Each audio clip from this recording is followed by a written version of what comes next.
So it's the 3rd of November and we are 3 days into the Esoteric Atlanta November Challenge, which is absolutely amazing. So today, we're going to be talking about a couple of important things. We're going to be talking about taking ownership for our emotions, because we've seen a lot of projection that comes out in modern society rather than sort of owning those ourselves. And we're also going to be talking about the initiates, you know, you can explain it more. But I want to hear from you, Brice. How are you doing and how are you finding this November group? Because it's been a phenomenal response, hasn't it? Yeah. And well, first, happy birthday, Catherine, for our I was about to say video and viewers together in one word. Our viewers watching, Catherine's birthday was yesterday, which I always think it's so cool when people embark on like a challenge like this on their birthday, because you're starting a new trip around the sun yourself. And what better way than on your birthday to start this journey? Really great. And you know, particularly with everything we've been through over the last couple of years, I'd really took a sit back and I sort of looked through. So if people who are on my channel, I'm sure you know what we're talking about, but if not, I would like you to go across to the Esoteric Atlanta channel and look at the November challenge videos. And you've got quite a few up there, and I can link the main one below. It's not too late for you to join, because of course you can either just step in where you are, or you can just start a few days later. So don't get hung up on the fact that you've missed a few days of November. It doesn't matter at all. But I'll tell you why I really wanted to do it, Brice, is because I've really been reflecting the last month. There's so much that's come up for me in terms of what I've been through personally, what we've been through together on this journey, what our listeners have been through. Everyone's journey is very different. You know, mine started at the start of this journey with losing my father, having some major transitions in business life, which a lot of people have been through. But what I realized is throughout this journey, it's the balance had gone a little bit off shift again for me, in terms of I was spending an awful lot of time, but I was missing that intense me time. So because it's not that I wasn't doing stuff that I was really enjoying, because I love looking after all my animals. And I do a lot of exercise with my animals. But what I was doing is all the exercise was focused on either their needs or other people's needs, not on my needs. And now I've got to that stage where I'm thinking, wow, I've got to take a reset. You know, I have got another year around the sun. I'm very lucky to have had that. But I was like, wow, I've let a lot of this slip for me personally.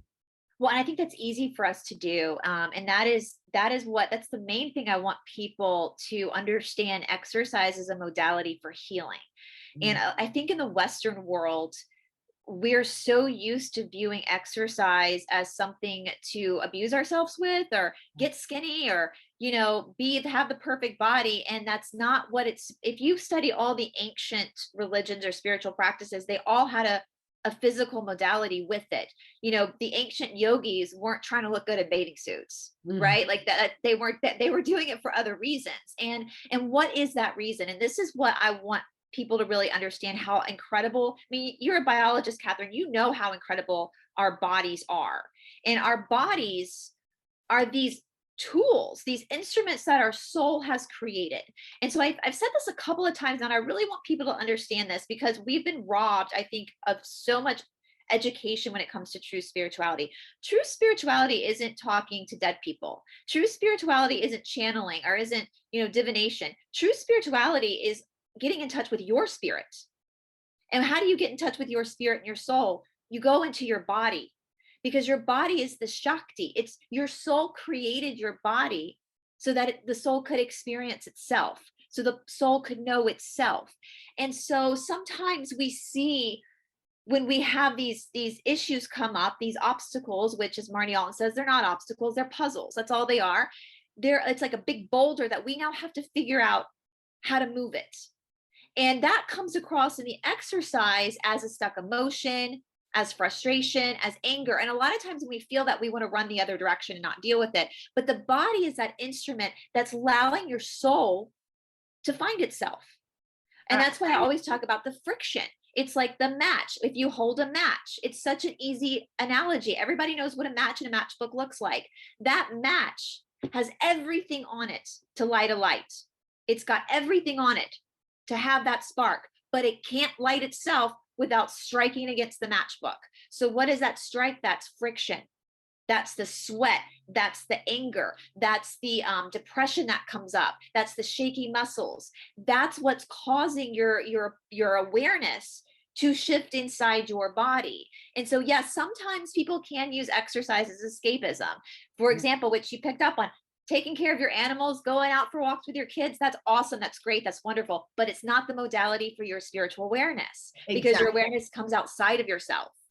When you're doing the bar, the yoga, you're forced to come into your body. And actually, as Marnie Alton says, we feel things here. Actually feel things. It's easy to feel fun stuff.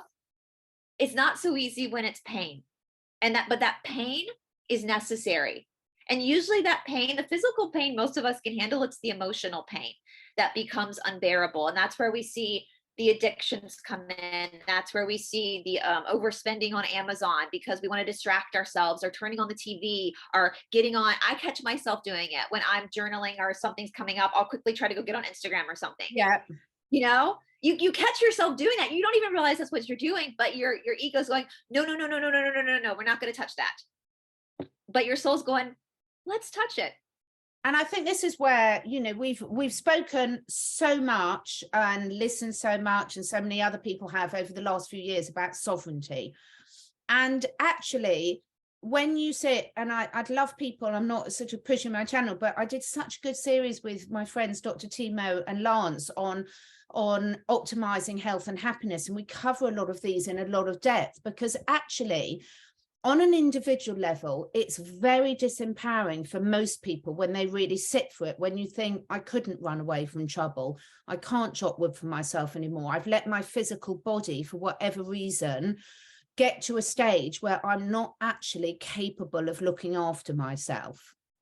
And unfortunately, in the Western world, a lot of us are in that position where, you know, we have sedentary jobs. We sit in front of a computer a lot of the time. We're in a car, we're running children around, we're doing so much for other people. You know, we haven't got the nourishment in our food anymore. It's not safe for our children to walk a lot of places, or we perceive it not to be. All these things just add up. Every little bit of the jigsaw puzzle adds up. And then you get to a stage sometimes, and I've seen the Signal group you've got is absolutely fantastic with what people are putting in there and sharing. Really amazing, everyone. But I think, you know, when you sit there and you think, my goodness, I can't do this, I can't do that, I couldn't climb a tree if I needed to, I couldn't run away from someone if I needed to, I couldn't protect myself, I couldn't chop my wood or gather my food.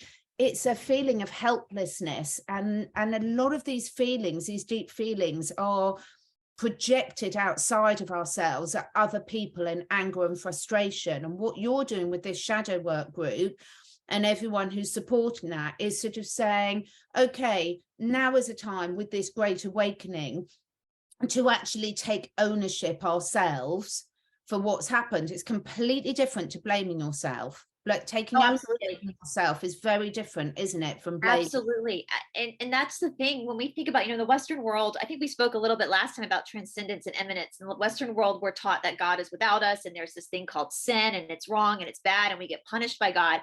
But in the Eastern world, we're taught immanence, that God is everywhere. It's all, there's nothing you have to do. It's already here. God's already there. And the thing about the word sin, and if you do a deep dive into this idea of sin, the original meaning was to miss the mark, to not understand who you are. So when we look at it that way, times we've screwed up in our lives where we've done something stupid, if we can actually learn from that and go, oh, let me course correct, because we felt the feeling of that, then it wasn't a mistake. Yeah. Because wisdom, and that's the beautiful thing about the shadow work, is that you start to realize these things that we perceive about ourselves as weaknesses, or, you know, embarrassments because we're not athletic enough or whatever it is, are actually very sacred opportunities for us to know ourselves. And I tell people all the time, coming from the yoga world, listen, pretty yoga practices bore me. That's so boring to see a pretty yoga practice. But the messy yoga practices where the person is grunting and sweating and can hardly touch their toe, that's interesting. because there's resistance. There's something that you get to work with. And so I want people, I said this with Shanti and I kind of spoke about this yesterday. Instead of saying, oh, I have to go work out, I have to. No, you get to. Exactly. You get to explore yourself. How cool is that? I do know that's so important, the get to, we talk about language has power, but it so is. And pushing that sense of achievement. There's a lot of studies into happiness and contentment and health. And without that challenge, without that sense of achievement, when people are set easy targets, there's no lasting satisfaction in that at all, because you feel like you're cheating yourself. Initially you might think, well, hey, I did it. But actually deep down, as we always talk about, when you're sitting there late at night, you can't fool yourself. And what the human body is capable of is absolutely wonderful. And we've only got to see this when we look at what happens in wars, and when people really are pushed to their limits. Even what a very elderly person can do that's been sedentary, what they are actually capable of when they need to is quite phenomenal. But do you think one of the issues why there's so much trauma and emotion trapped into people, so much depression, I know it's very complex and there's never one cause, but we live in a society now, it's why we both love the cold showers so much, where it's so not encouraged to challenge or push yourself. The easy route is always encouraged, just be gentle, be gentle. Yeah, absolutely. We see it. I mean, I was lucky I did not grow up in the generation of everybody gets a participation trophy, because I've said it before, when we were kids, you learn more from losing than you do from winning. If I had a kid, I'd want my kid to lose a couple of kickball games, because that's where the lessons come. That's where the character is built. It's I think we were in the age of like helicopter parents, where kids aren't allowed to like really fight with their friend. I mean, my mother used to tell me all the time my sister, like when we would fight, she wouldn't get involved. She's like, you two work it out. Yeah, absolutely. And I was talking to our friend Stephanie the other day about this. I was like, I'm so grateful that I had that, because it gave me the freedom to challenge myself, to get on an airplane and go all over the world by myself, and to do these things that for me to go. When I first started going to India to study with my teacher, I was not afraid of going to India. I was excited about that, but I was terrified about walking into the school. Yeah. I had so much fear, so much self-doubt. All those emotions came up in me too, so I want to express that too. I keep saying, don't compare your chapter 1 to someone else's chapter 10, because someone's chapter 10 was that chapter 1 at one point, where they were terrified and nervous, and I just breathed through it and I did it. And it was the best thing. We talk about the initiate's path. What tends to happen, the word guru means to transmute darkness to light. Mm-hmm. So it means to be able to take your darkness, your pain, your hurt, your shadow, and transmute it into the light. So the more your heart breaks, the more the light can shine through. Those are the lessons. Now, if you don't have a teacher, a master teacher to show you how to do this, then you'll be that match without the matchbook, right? Because you have to have someone because the ego is going to resist. The ego is going to fight back. Why is this? Because the soul is eternal. That's what you're doing this for, to know your soul. But the ego is mortal. And so the ego and the soul are going to constantly be at odds with each other, because the more the soul shines through, the more the ego dies. And that ego don't want to die. So that's that tug of war. And so when the initiate's path comes about, I mean, I could tell you so many crazy stories from India. It's like the universe just gives you obstacles. It's like throwing confetti, like giving you these more and more and more obstacles to say, are you sure you want to do this? Because with great power comes great responsibility. When you go through that fire and you come out the other side, your responsibility is to then share it with other people. But you can't have that level of compassion, empathy, understanding with the student unless you have been there before too. And so the ante gets upped. And so sometimes I think when we think about the shadow work, people go into it thinking, oh, it's just going to suck for me this in this class, and I'm a journal, I'm going to go about my day and be fine. No, because as Emmy said, you're changing your vibration. And so then that means everything around you is going to be affected by that. And it's either going to clash with that or move with that. A lot of times when people take on a spiritual practice, they lose friends because all of a sudden you just don't match anymore. And that's just how it is. And that's okay. That's okay. You know, we have to accept that that's just how life is sometimes. And through that pain is where you end up coming through to the other side. I mean, there are days, I was saying with Emmy, like there are days in my past where I've literally had to crawl to get to my yoga mat because I was so sore. I was so tired. I was in emotion, things were coming up where it was literally crawling to get to my mat. You know, there are days when you're up so early in the morning, you put your yoga pants on backwards and you don't even care. And you got snot coming out of your nose and you're crying and, you know, and it's just not that pretty, but that's the process. And that's like, it's like we talked about the Jenga where you kind of have to like re-renovate, right? It's like and the body and the mind are the same thing. The body is the mind field. And so these thought patterns that you've carried with your old work, in order to change them, you literally have to go in and burn them up. Like when we do a compost pile, that's what you're doing. That's why the heat is so important, is it's making way for new patterns, right? You can't have the old and the new together. It doesn't work that way. You have to get rid of the old. But that's the point of life. That's why you came here to human, was to know your soul. You know, it wasn't enough about what you were saying so much is look, there's so many different ways that people can explain this. So the message you're giving is the same as Wim Hof, it's the same as Joe Dispenza, it's the same as Greg Braden, it's the same. There's loads of different ways to approach this, but the message is the same. And one of the key messages that has come out of this for me is that comfort kills dreams. You know, when you're too comfortable, you can't achieve anything in your life. And look at nature. You know, a fox, if they get their foot trapped in a trap, will literally bite off their own foot to survive. This is what this survival instinct is like. And yes, we are going through a spiritual WAR at the moment. Yes, we are awakening to loads of things that are making us question every aspect of our lives. But this is why it's so powerful, because without that, without these realizations, these revelations, we would keep plodding along. And some people are happy with that, and that's absolutely fine. If that's their journey, that is their journey. But I don't believe there's anyone watching you or I that's happy with that, because if they were, they wouldn't be watching. No. And when you realize that discomfort, you know, cold showers, it's winter here, it's cold here, it's wet, it hasn't stopped raining on and off for 2 weeks now.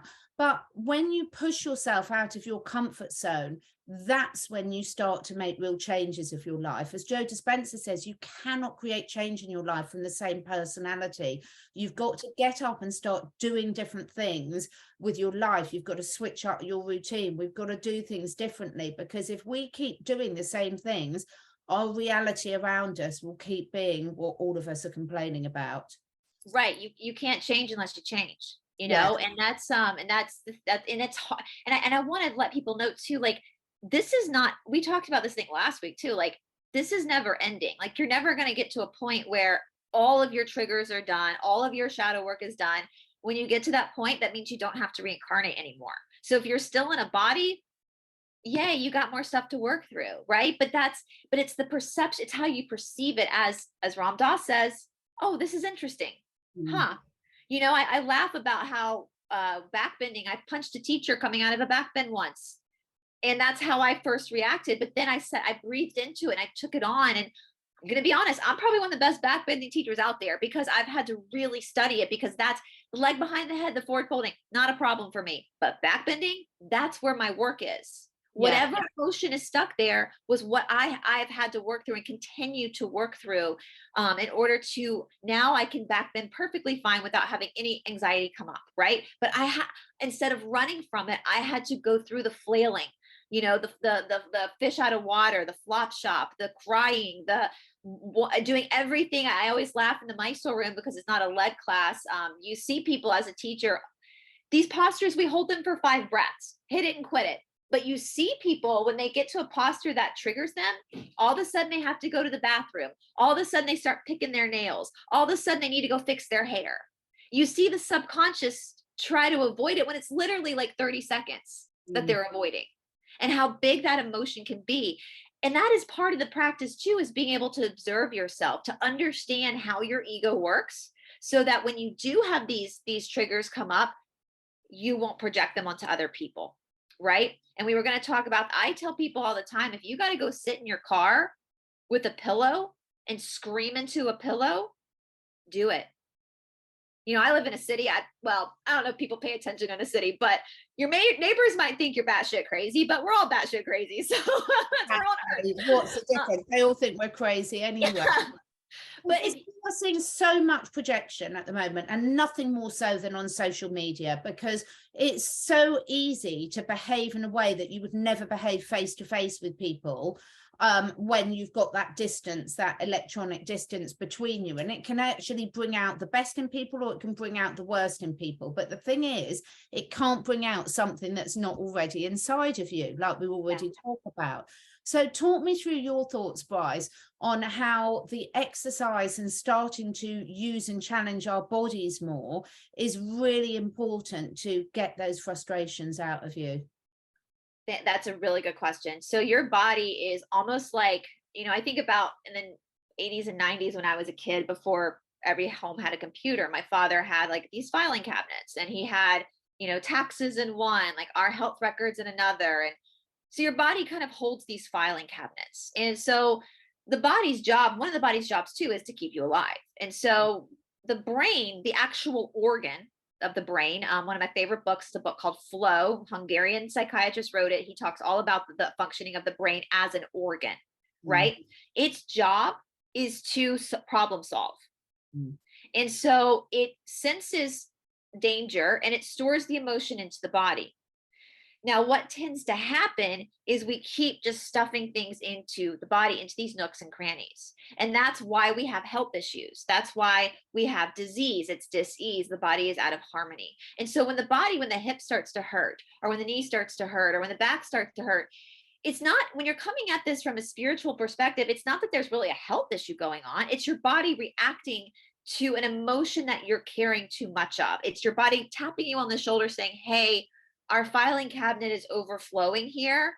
We need to work on these daddy issues, or we need to work on this betrayal that you're going through. And when we carry that, what tends to happen is we project that. And so like I did this. I had a lot of issues with men from my father. And so I dated through most of my 20s into my early 30s, very abusive men, because that's where my wound was. And so what my psyche was doing was presenting me with opportunities to heal my wound. And it wasn't until I got where I almost lost my life and had to go through trauma therapy that I actually realized that's what was happening. And I started to heal that. Okay, so what the exercise is going to do, it's like when you do the bar and you're doing those tucks with your pelvis, or you're doing a pose in yoga, the energy of your body is moving into the muscle, into the fascia, into the stored energy, and it's pulling it up to unstick it. But when it pulls it up, it's going to present it. It's not just going to take it and toss it. It's going to say, hey, look what's here. Right. And so sometimes what that looks like, that can look like many different things for many different people, depending on your karma, your work in this life, and how you perceive stuff. So for some people, you could have a flashback. You could have a memory and associate the pain with the memory. For other people, especially if it's extreme trauma, you might not have a memory. You might just have an emotion. And if you don't have a memory with the emotion, as my trauma therapist said, which I agree with, don't push for the story. Just work with the emotion, because there's a reason why your brain has blocked the story. It's not necessary. It's not necessary to remember, because the emotion is what's actually holding you down, is the emotion, right? And so like for me, like I added kickboxing into this because a lot of people do struggle with anger issues. Now, what is an anger issue? An anger issue is actually extreme hurt. So someone who has been extremely hurt and it comes out as anger. I've been extremely hurt, but for me, it doesn't come out as anger. It comes out as self-sabotage for me. And so that's why I'm saying people will do things differently. But with the kickboxing, what's going to happen for people who have anger issues, especially when they get more comfortable with the moves, is they might feel it all of a sudden start to come up. And if you're in your living room by yourself, you can scream and smack the air all you want, because nobody's there to be on the receiving end of that. And that's you working through that. Then what tends to happen when I've seen this come up with people is after they've gotten it out, they collapse and cry.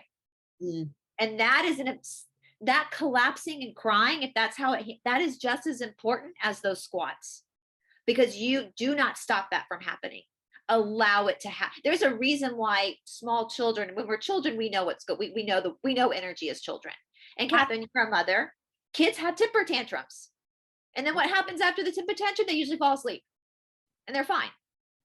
Right? It's very interesting, actually, because I mean, my children, every child's completely unique, obviously, but it was a real pattern with mine where as babies, when they couldn't crawl or move themselves or communicate well themselves, they were a complete nightmare. But as soon as they could move themselves, they were fine. And because they grew up going for long walks from the moment they could walk and everything, funny enough, they never had the tantrums because they were out moving all the time and not energy. Now, I'm not saying that's the only reason they weren't. Of course, it's a lot more complex than that. And it's not a problem if you've got a child that is having tantrums. Everyone's unique, but it's fascinating when you see these, because I see it the whole time when I'm working with people's animals.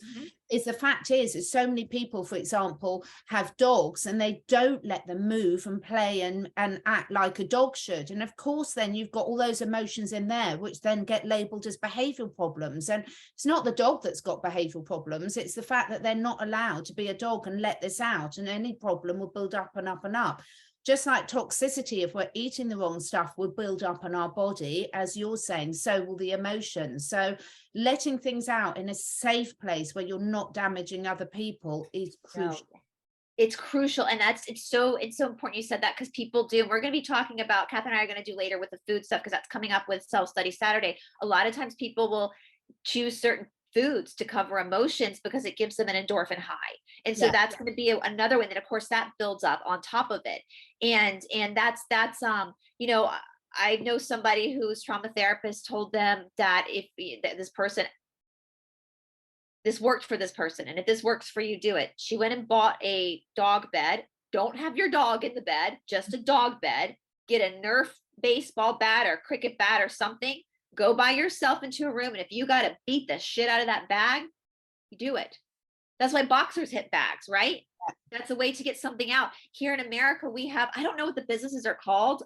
You guys can let us know in the comment section. They might be in the UK too.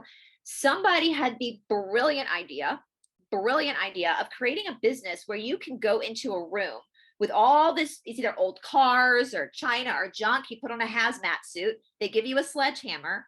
They shut the door and they let you just go crazy and like beat China.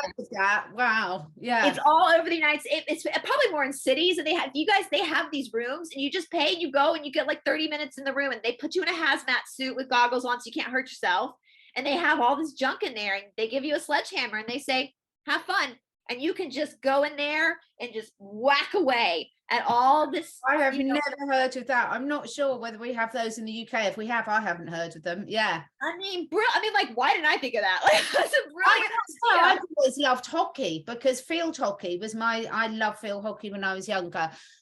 Still would love to now, but it's fantastic because there's nothing better. And we used to sit there when we were doing our training sessions. We'd be like, right, whose face are you drawing on the ball? What, like this? And it was harmless fun. But the whole point is, by the time you left that, you'd left it all. They're saying there's a reason why they say leave it all on the pitch. Yeah. And you do leave it all on the pitch. And this is why the real physical exertion is really, really important. It doesn't matter what your age is, what your health status or whatever, your body will tell you what you can do and what you can't. And one thing I'll guarantee is it can do a lot more than you think it can. I used to go when I was a senior in high school. My mother made us play tennis. I have a big tennis family, and I liked the outfits. I was always good at sports. I just wasn't competitive.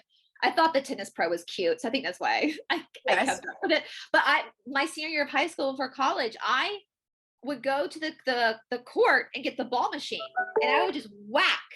I would just I would spend hours out there. We had in our garage, we had a big wall, and we could hit the ball against the and that's another example what you're doing with field hockey, just getting that. And it doesn't matter, again, if you don't know why you have that energy that it needs to come out, it doesn't matter. You don't need the story. You just need to channel the energy. One thing I do want to comment on too before we end is that some people have been talking to the group, and this is something I feel bad because I didn't even think to talk about this. when energy is not confined by time or space. So when you start to move the energy in your workout or whatever, your journaling, don't be surprised if stuff starts to come out a couple of hours later. Like if all of a sudden you feel like you need to cry, it's okay. If you can go sit in the bathroom at work and cry, or sit in your car for a minute and cry, just do it. Don't be surprised. You haven't done anything wrong. In fact, you've probably done something right because something was shook and loose. Don't repress it, because that's what got you in this mess in the first place. If you can, just allow it to come up. Maybe a little bit later in the challenge. I typically don't like teaching breathing exercises on camera. I want to teach you face to face, but there are some really simple breathing exercises that maybe later on we can work on, just to give you, to help calm the nerves down when that stuff starts to happen. Because if that's happening, let it happen and don't be shocked. I mean, I always laugh in the yoga world, when women who are mothers get to second series, I always laugh about how later that day they're sitting in carpool, like sobbing in the carpool lane, picking their kids up, and their kids are so embarrassed, like, because it just sometimes takes a moment. I very often in my yoga career would not really feel the effects of my practice until I was driving home. Yeah. So that's okay. That's just how your body's unpacking stuff. And it's not, there's no right way to unpack. It's just your way, and different exercises are going to trigger different things. The yoga might trigger something different than you in the bar. And I know Catherine's done a lot of kickboxing. That might bring something up for other people, but it might not for others. That's why I picked so many different modalities for this challenge, so that you could figure out what works for you and what is your medicine. That's what we call it in India. We call our practice our prescription. It's your medicine, Yeah, I think that's a really, really good point. And a couple of people bringing up that they haven't had their emotions released yet. That's absolutely fine. Don't worry. They're coming. Innately know what we need. Our whole system, not just our bodies, our mind, body, spirit. It will come at the right time for you. So don't force it at all. And it's not a comparison. Some people will release it really easily, some people won't. Some people are doing other things that have been releasing it on a steady stream. So just go with it and just observe it, and just asking. That's interesting. There's no competition, guys. And I will say too, some people go through, that's a good point, Catherine, because we call it the honeymoon phase.